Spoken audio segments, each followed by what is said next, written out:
क्या आप भी कई बार जोश में कोई काम शुरू तो कर देते हैं, लेकिन उसे पूरा नहीं कर पाते? क्या आपके पास अधूरे प्रोजेक्ट्स की एक लंबी लिस्ट है? अगर हां, तो पीटर हॉलिंस की यह किताब फिनिश वॉट यू स्टार्ट आपके लिए है। यह किताब हमें सिखाती है कि काम शुरू करना आसान है, लेकिन उसे पूरा करना एक कला है।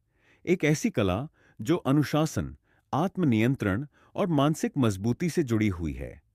लेखक इस किताब में व्यवहारिक मनोविज्ञान, बिहेवियरल साइकोलॉजी के सिद्धांतों का उपयोग करते हुए हमें बताते हैं कि हम अपने लक्ष्यों को अधूरा क्यों छोड़ते हैं और कैसे हम उन पर डटे रह सकते हैं जब तक कि वह पूरी तरह से पूरे न हो जाएं।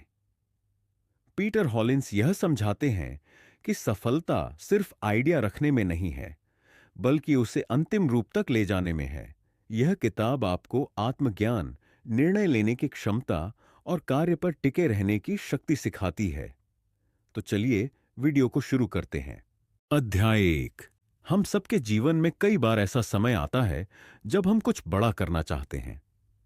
हमारे मन में हजारों सपने होते हैं, कई आइडियाज होते हैं, और हम दिन रात यह सोचते रहते हैं कि हमें क्या करना चाहिए, क्या बनना चाहिए।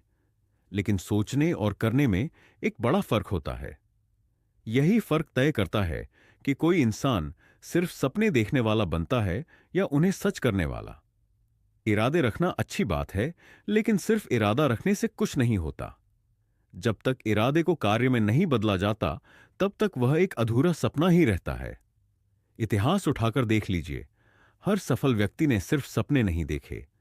उन्होंने अपने सपनों को पूरा करने के लिए मेहनत की, रिस्क लिया और एक्शन में यकीन रखा। एक साधारण इंसान और एक महान इंसान के बीच सबसे बड़ा फर्क यही होता है कि महान इंसान अपने विचारों को क्रियान्वित करने में विश्वास रखता है। वह सोचने में वक्त बर्बाद नहीं करता, बल्कि काम में लग जाता है। इरादा एक विचार है, जबकि एक्शन एक व्यवहार है। इरादा कहता है, मैं कल से पढ़ाई शुरू करूंगा। एक्शन कहता है, मैं आज से पढ़ाई शुरू कर चुका हूं। इरादा कहता है, मुझे फिट होना है, लेकिन एक्शन सुबह 6 बजे जिम पहुंच जाता है।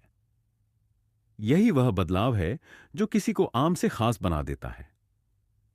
हर दिन हजारों लोग कुछ बड़ा करने का इरादा करते हैं, लेकिन उनमें से बहुत कम लोग ही होते हैं जो उस दिशा में पहला कदम उठाते हैं। और याद रखिए, सफलता की यात्रा का सबसे कठिन हिस्सा पहला कदम ही होता है। एक बार आपने चलना शुरू कर दिया तो रास्ते खुद बनने लगते हैं। क्यों लोग सिर्फ इरादों तक सीमित रह जाते हैं और कुछ लोग फेल होने के डर से एक्शन नहीं लेते? वे सोचते हैं कि जब सब कुछ सही होगा तब शुरुआत करेंगे, अभी नहीं, कल करेंगे। यही सोच उन्हें पीछे धकेल देती है। पर सच्चाई यह है कि सही समय कभी नहीं आता। आपको ही शुरुआत करनी होती है, वहीं से समय सही हो जाता है। आत्मविश्वास बढ़ता है। जब आप कोई कदम उठाते हैं तो आपको खुद पर भरोसा होने लगता है।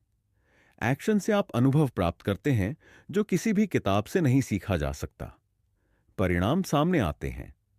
जब आप काम करते हैं तो परिणाम मिलते हैं, भले अच्छे हों या बुरे। लोग आपको गंभीरता से लेते हैं। दुनिया सिर्फ बातों पर विश्वास नहीं करती, बल्कि कर्म पर विश्वास करती है। काम करने का एक निश्चित समय तय करें और उसे फॉलो करें। अपने प्रोग्रेस को ट्रैक करें। इससे आपको मोटिवेशन मिलेगा। जब आप दूसरों को बताते हैं कि आप क्या कर रहे हैं, तो जिम्मेदारी बढ़ जाती है। उदाहरण से समझिए, कल्पना कीजिए एक व्यक्ति जो हर दिन कहता है, मैं एक दिन अपना बिजनेस शुरू करूंगा। सालों बीत जाते हैं, लेकिन वह कुछ नहीं करता। दूसरी तरफ एक व्यक्ति जो बिना ज्यादा सोच विचार के छोटा सा बिजनेस शुरू करता है, वह कुछ महीनों में ही अनुभव से बहुत कुछ सीख जाता है। यही फर्क है। सिर्फ इरादों से जिंदगी नहीं बदलती। असली जादू तब होता है जब आप उठते हैं, काम शुरू करते हैं और रोज कुछ ना कुछ करते हैं। हर दिन का एक छोटा सा एक्शन लंबे समय में बड़ा बदलाव ला सकता है। अध्याय 2। दोस्तों, जीवन में सफलता पाने की चाहत हर किसी के अंदर होती है। हर इंसान चाहता है कि वह अपने सपनों को साकार करे, अपने जीवन को बेहतर बनाए और समाज में एक खास पहचान बनाए। लेकिन जब हम बड़ी सफलता के बारे में सोचते हैं तो हमें वह बहुत दूर और कठिन लगती है। यही कारण है कि बहुत से लोग अपने लक्ष्य की शुरुआत ही नहीं कर पाते क्योंकि उन्हें वह असंभव सा प्रतीत होता है। लेकिन अगर हम बड़ी सफलता को छोटे छोटे हिस्सों में बांट दें तो वह हमें न केवल संभव लगने लगती है बल्कि उसे हासिल करना भी आसान हो जाता है। यही कारण है कि कहा जाता है, छोटे लक्ष्य बड़ी जीत। छोटे लक्ष्य वे होते हैं जिन्हें हम कम समय में और कम संसाधनों के साथ पूरा कर सकते हैं। ये लक्ष्य हमारी बड़ी मंजिल की ओर बढ़ने के लिए कदम कदम की तरह होते हैं। जैसे अगर कोई व्यक्ति एक किताब लिखना चाहता है तो उसका पहला छोटा लक्ष्य हो सकता है हर दिन 200 शब्द लिखना। यह छोटा सा कदम धीरे धीरे एक पूरी किताब में बदल सकता है। जब हम छोटे लक्ष्य बनाते हैं तो हमें यह स्पष्ट हो जाता है कि हमें आज क्या करना है।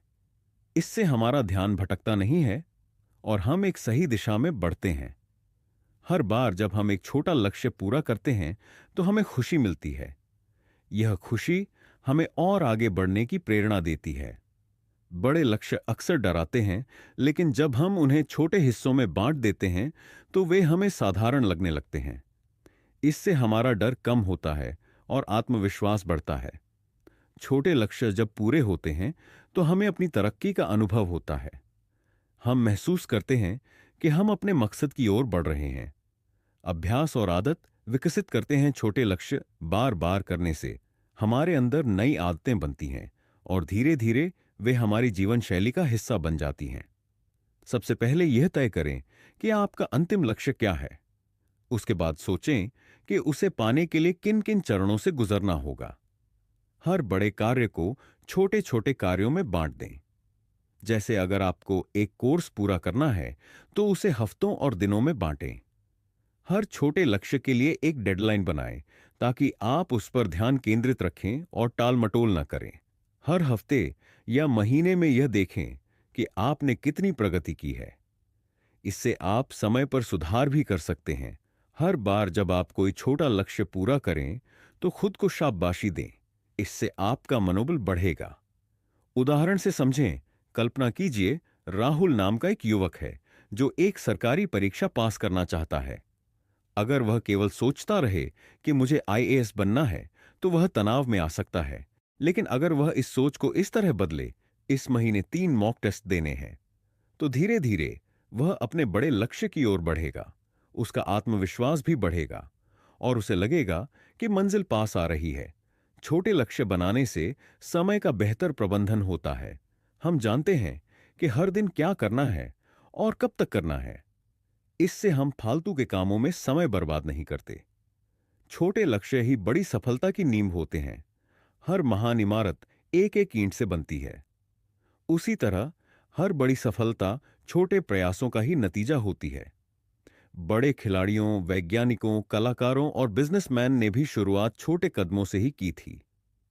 अगर आप भी अपनी जिंदगी में कोई बड़ा मुकाम हासिल करना चाहते हैं तो आज ही तय कीजिए आपका अगला छोटा कदम क्या होगा। याद रखिए, सफलता कोई एक दिन में नहीं मिलती। ये छोटे छोटे प्रयासों का परिणाम होती है। इसलिए सोचिए नहीं, शुरुआत कीजिए। हर दिन एक छोटा लक्ष्य पूरा कीजिए और धीरे धीरे आप उस मुकाम पर पहुंचेंगे जहां पहुंचने का आपने सपना देखा है। छोटे लक्ष्य बनाइए, उन्हें पूरा कीजिए और जीत की ओर एक मजबूत कदम बढ़ाइए, क्योंकि छोटे लक्ष्य बड़ी जीत की कुंजी हैं। अध्याय 3। दोस्तों, जीवन में सफल होने के लिए सबसे जरूरी चीजों में से एक है आत्मडिसिप्लिन। आत्मडिसिप्लिन का मतलब है खुद को नियंत्रित करना, अपने फैसलों पर टिके रहना और कठिनाइयों के बावजूद अपने रास्ते से न हटना।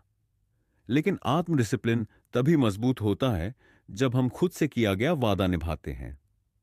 खुद से की गई डील अगर आप निभा सकते हैं तो दुनिया में कोई भी लक्ष्य आपके लिए दूर नहीं होता। हम दूसरों से तो अक्सर वादे करते हैं, माता पिता से, दोस्तों से, बॉस से या समाज से। लेकिन सबसे जरूरी वादा वह होता है जो हम अपने आप से करते हैं। खुद से किया गया वादा हमारे आत्मविश्वास को मजबूत करता है। जब हम खुद से कहें कि मैं रोज सुबह 6 बजे उठूंगा, मैं रोज 1 घंटा पढ़ाई करूंगा, मैं हर दिन व्यायाम करूंगा, और उस वादे पर टिके रहें, तो यही छोटी छोटी चीजें मिलकर हमारे जीवन को बदल देती हैं। खुद से वादा निभाना मुश्किल क्यों होता है? क्योंकि हमारे पास कोई बाहरी दबाव नहीं होता। जब आप किसी और से वादा करते हैं तो आपको लगता है कि अगर आपने वादा तोड़ा तो आपकी छवि खराब होगी। लेकिन खुद से वादा तोड़ने पर कोई देखने वाला नहीं होता। यही वजह है कि हम आसानी से उसे नजरअंदाज कर देते हैं। दूसरा कारण है अस्थायी आराम। हम अपने वादे को तोड़कर तुरंत एक आरामदायक स्थिति में चले जाते हैं, जैसे अलार्म बजने पर स्नूज कर देना। उस समय लगता है कोई बात नहीं, कल उठ जाएंगे। लेकिन यह आदत बन जाती है और धीरे धीरे आत्म डिसिप्लिन कमजोर हो जाता है। आत्म डिसिप्लिन का मतलब सिर्फ समय पर उठना या काम पूरा करना नहीं है। इसका असली मतलब है अपनी इच्छाओं और लालचों पर नियंत्रण रखना। जब आप जानते हैं कि कोई चीज आपको नुकसान पहुंचा सकती है, लेकिन फिर भी आप खुद को रोक लेते हैं, तो यही आत्म डिसिप्लिन है। जैसे मोबाइल स्क्रॉल करने का मन है, लेकिन आप पढ़ाई पर ध्यान देते हैं। दोस्तों के साथ घूमने का मन है, लेकिन आप जॉब के लिए तैयारी करते हैं। मीठा खाने का मन है, लेकिन आप डाइट प्लान पर टिके रहते हैं। यह सब दिखाता है कि आप खुद पर नियंत्रण कर पा रहे हैं, यानी आप आत्म डिसिप्लिन में हैं। खुद से की गई डील ही असली ताकत है। खुद से किया गया वादा निभाना आसान नहीं होता, लेकिन यह आपकी सबसे बड़ी ताकत बन सकता है। जब आप बार बार खुद से वादा करते हैं और उसे पूरा करते हैं, तो आपके अंदर आत्मसम्मान बढ़ता है। आपको खुद पर विश्वास होता है, मैं जो कहता हूं वो करता हूं। यह आत्मविश्वास आपको किसी भी कठिन परिस्थिति से लड़ने की ताकत देता है। इसके अलावा खुद से की गई डील आपको बाहरी प्रलोभनों से बचाती है। आपको कोई बहकाता नहीं, कोई टाल मटोल नहीं कर पाता, क्योंकि आप खुद से सच्चे होते हैं। छोटे लक्ष्य तय करें। शुरुआत में बहुत बड़े वादे न करें। छोटे छोटे लक्ष्य रखें जिन्हें आप हर दिन निभा सकें। जैसे, मैं आज 15 मिनट पढ़ूंगा। अपना वादा कागज पर लिखें और उसे रोज पढ़ें।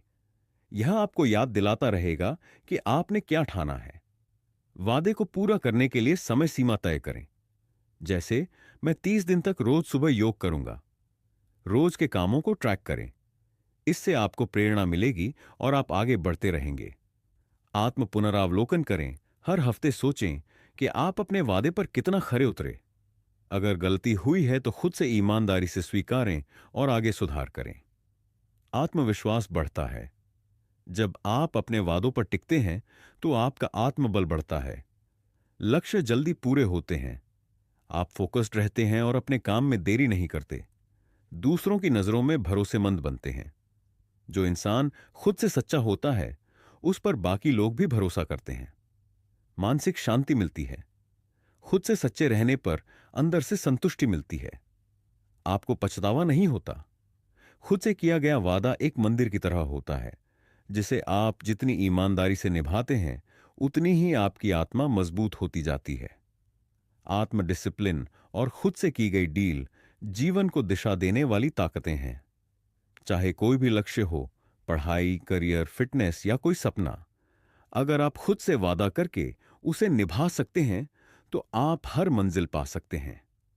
तो आज से एक वादा खुद से करें कि आप खुद को धोखा नहीं देंगे। जो तय करेंगे उसे पूरा करेंगे। यही आपकी सबसे बड़ी जीत होगी। अध्याय 4। दोस्तों, हर इंसान के जीवन में कुछ न कुछ सपने होते हैं।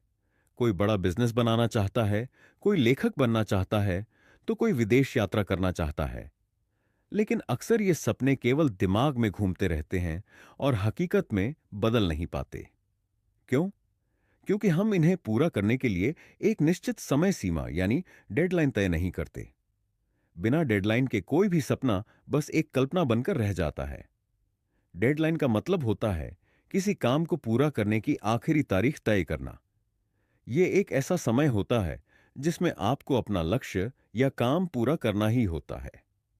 जैसे स्कूल में असाइनमेंट जमा करने की डेडलाइन होती है, ऑफिस में प्रोजेक्ट खत्म करने की डेडलाइन होती है, वैसे ही हमें अपने व्यक्तिगत लक्ष्यों के लिए भी डेडलाइन तय करनी चाहिए। सपना और लक्ष्य में फर्क, सपना देखना आसान है, लेकिन उसे लक्ष्य बनाना और फिर उसे पूरा करने की दिशा में काम करना एक अलग ही बात होती है। सपना बिना डेडलाइन के एक खुली आंखों का ख्वाब बनकर रह जाता है। लेकिन जब आप उसी सपने को एक निश्चित डेडलाइन के साथ जोड़ते हैं, तो वह एक लक्ष्य बन जाता है। और लक्ष्य वही होता है जो तय समय में पूरा किया जाए। स्पष्टता देती है। जब आप एक डेडलाइन तय करते हैं, तो आपको अपने लक्ष्य की दिशा स्पष्ट रूप से दिखाई देती है। आपको पता होता है कि कब तक क्या करना है। प्रेरणा मिलती है। समय की सीमा होने से व्यक्ति अपने काम के प्रति ज्यादा गंभीर हो जाता है। एक तरह की जिम्मेदारी महसूस होती है जो प्रेरणा का काम करती है। प्राथमिकता तय होती है। डेडलाइन तय करने से आप अनावश्यक कामों से ध्यान हटाकर जरूरी कार्यों पर ध्यान केंद्रित कर पाते हैं। समय का बेहतर प्रबंधन होता है। जब आपको पता होता है कि किसी काम को कब तक पूरा करना है, तो आप अपने समय का सही तरीके से विभाजन कर पाते हैं। टाल मटोल से बचाव होता है। बिना डेडलाइन के हम सोचते हैं कि कल कर लेंगे या फुर्सत में करेंगे, और यह फुर्सत कभी आती ही नहीं। लेकिन डेडलाइन आपको मजबूर करती है कि आप आज ही कुछ करें। लक्ष्य को छोटे भागों में बांटें। बड़े लक्ष्य को छोटे छोटे चरणों में बांटें। इससे आपको कदम दर कदम आगे बढ़ने में मदद मिलेगी। ऐसी डेडलाइन रखें जो आपके लिए संभव हो। बहुत ज्यादा कठिन समय सीमा से आप खुद ही निराश हो सकते हैं। लिख कर रखें। जब आप अपनी डेडलाइन को कागज पर या नोटबुक में लिखते हैं, तो वह आपके दिमाग में ज्यादा प्रभाव छोड़ती है। किसी को बताएं। जब आप अपनी डेडलाइन किसी दोस्त या परिवार वाले को बताते हैं, तो आपको एक सामाजिक दबाव भी महसूस होता है, जिससे आप उसे पूरा करने के लिए ज्यादा मेहनत करते हैं। हर हफ्ते या महीने अपने प्रगति को ट्रैक करें। देखें कि आप अपने तय समय के अनुसार आगे बढ़ रहे हैं या नहीं। डेडलाइन के साथ अनुशासन भी जरूरी। डेडलाइन तभी सफल होती है जब आप अनुशासित होते हैं। अगर आपने कोई डेडलाइन तय की लेकिन उस पर अमल नहीं किया, तो वह केवल एक तारीख बनकर रह जाएगी। इसलिए डेडलाइन के साथ अनुशासन भी उतना ही जरूरी है जितना कि लक्ष्य तय करना। उदाहरण मान लीजिए, आप एक किताब लिखना चाहते हैं। अगर आप बस सोचते रहेंगे कि कभी ना कभी लिख लूंगा, तो शायद वह दिन कभी नहीं आएगा। लेकिन अगर आप तय कर लें कि हर दिन 500 शब्द लिखेंगे और अगले 3 महीनों में अपनी किताब पूरी करेंगे, तो यह डेडलाइन आपको लिखने के लिए प्रेरित करेगी। हर दिन का लक्ष्य छोटा जरूर है, लेकिन जब आप लगातार उसे पूरा करेंगे, तो अंत में एक बड़ी सफलता आपके सामने होगी। सपने देखना बहुत अच्छी बात है, लेकिन सपनों को सच बनाने के लिए जरूरी है कि आप उन्हें लक्ष्य में बदलें और हर लक्ष्य के साथ एक ठोस डेडलाइन तय करें। डेडलाइन न सिर्फ आपको दिशा देती है, बल्कि आपको निरंतर आगे बढ़ने के लिए प्रेरित भी करती है। याद रखें, बिना डेडलाइन के सपना सपना ही रह जाएगा, लेकिन डेडलाइन के साथ वही सपना हकीकत बन सकता है। तो आज ही अपने सपनों के लिए एक तारीख तय करें और पहला कदम उठाएं। अध्याय 5। हम सभी अपने जीवन में आगे बढ़ना चाहते हैं, बेहतर करना चाहते हैं और अपने सपनों को साकार करना चाहते हैं। लेकिन इस रास्ते में सबसे जरूरी चीजों में से एक है फीडबैक लेना और उससे सीखना। अक्सर लोग आलोचना या प्रतिक्रिया से डरते हैं। वे सोचते हैं कि फीडबैक लेना उनकी कमजोरी को उजागर करेगा। लेकिन सच्चाई यह है कि फीडबैक ही वह आईना है जो हमें हमारी गलतियों का पता देता है और हमें सुधार की राह दिखाता है। फीडबैक का मतलब है किसी भी काम, व्यवहार या प्रदर्शन पर दूसरी नजर से मिली प्रतिक्रिया। यह प्रतिक्रिया आपको बताती है कि आपने क्या अच्छा किया और कहां सुधार की जरूरत है। चाहे वह शिक्षक की टिप्पणी हो, बॉस की समीक्षा हो, किसी ग्राहक की राय हो या दोस्तों की सलाह, ये सब फीडबैक के ही रूप हैं। फीडबैक आपको बेहतर बनने का मौका देता है। अगर आप खुले दिल से फीडबैक को स्वीकार करते हैं और उसमें से उपयोगी बातें निकालते हैं, तो आप हर दिन बेहतर होते जाएंगे। लोग फीडबैक से क्यों डरते हैं? आलोचना का डर। जब कोई हमारी गलतियों की ओर इशारा करता है, तो हमें लगता है कि हमारी योग्यता पर सवाल उठाया जा रहा है। अहंकार। कुछ लोग सोचते हैं कि वे जो कर रहे हैं वही सबसे सही है। उन्हें लगता है कि फीडबैक लेना उनके आत्मसम्मान को चोट पहुंचाएगा। नकारात्मक अनुभव। अगर पहले किसी ने अपमानजनक या गलत तरीके से फीडबैक दिया हो, तो लोग दोबारा प्रतिक्रिया लेने से डरते हैं। असफलता का डर। कई बार लोग सोचते हैं कि अगर फीडबैक से पता चला कि वे गलती कर रहे हैं तो उनका सपना टूट जाएगा। लेकिन हमें समझना होगा कि फीडबैक न तो अपमान है और न ही हार की निशानी। यह सुधार का एक साधन है, एक रास्ता है जो हमें लक्ष्य के और करीब ले जाता है। फीडबैक कैसे लें? खुले मन से सुनें। जब कोई फीडबैक दे तो बीच में न टोकें। ध्यान से सुनें कि वह व्यक्ति क्या कहना चाहता है। व्यक्तिगत न लें। फीडबैक आपके काम के बारे में है, आपके व्यक्तित्व पर हमला नहीं। इसे दिल पर न लें। ध्यान से सोचें।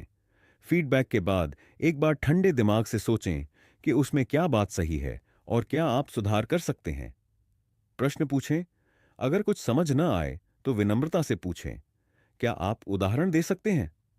या आपके हिसाब से मैं कैसे बेहतर कर सकता हूं? धन्यवाद कहें। जिसने भी आपको ईमानदारी से फीडबैक दिया है, उसका धन्यवाद करें। इससे सामने वाला भी सहज महसूस करता है। गलतियों से सीखना ही असली विकास है। हर इंसान गलती करता है, लेकिन हर कोई गलती से नहीं सीखता। फीडबैक हमें बताता है कि हमने कहां गलती की और उसे कैसे सुधारा जा सकता है। अगर कोई कहता है कि आपकी प्रेजेंटेशन थोड़ी कमजोर थी, तो आप उसमें सुधार करके अगली बार और बेहतर बना सकते हैं। अगर कोई सुझाव देता है कि आपकी बोलचाल में स्पष्टता नहीं है, तो आप अभ्यास कर सकते हैं। अगर कोई ग्राहक बताता है कि सेवा में कमी थी, तो आप उस अनुभव को बेहतर बनाने के तरीके निकाल सकते हैं। याद रखिए, जो गलती करता है वही सीखता है, और जो सीखता है वही आगे बढ़ता है। फीडबैक से फायदा कैसे उठाएं? सुधार की योजना बनाएं। फीडबैक में जो कमियां बताई गई हैं, उनके आधार पर एक एक्शन प्लान बनाएं। नियमित समीक्षा करें। आपने क्या सुधार किया है, उसका मूल्यांकन समय समय पर करें। सकारात्मक सोच रखें। फीडबैक को अवसर के रूप में देखें, न कि आलोचना के रूप में। आत्मविश्लेषण करें। खुद से पूछें, मैं आगे कैसे और बेहतर कर सकता हूं? सीखते रहें। हर प्रतिक्रिया, चाहे छोटी हो या बड़ी, कुछ न कुछ सिखाती है। उस सीख को अपने अनुभव का हिस्सा बनाएं। निष्कर्ष, फीडबैक लेना डरने की चीज नहीं है, बल्कि एक सोने का अवसर है। यह आपको अपनी गलतियों को पहचानने, उन्हें सुधारने और खुद को बेहतर बनाने का मौका देता है। फीडबैक से डरने की बजाय उसे अपनाएं, उसका विश्लेषण करें और उसे अपनी तरक्की का जरिया बनाएं। याद रखिए, एक ही गलती बार बार करना मूर्खता है, लेकिन गलती से सीखना समझदारी है। जो इंसान फीडबैक को अपनाना जानता है, वह जिंदगी में हर बार नया सीखता है और लगातार तरक्की करता है। तो अगली बार जब कोई आपको फीडबैक दे, तो डरिए मत। मुस्कुराइए और कहिए, धन्यवाद, आपने मुझे बेहतर बनने का मौका दिया।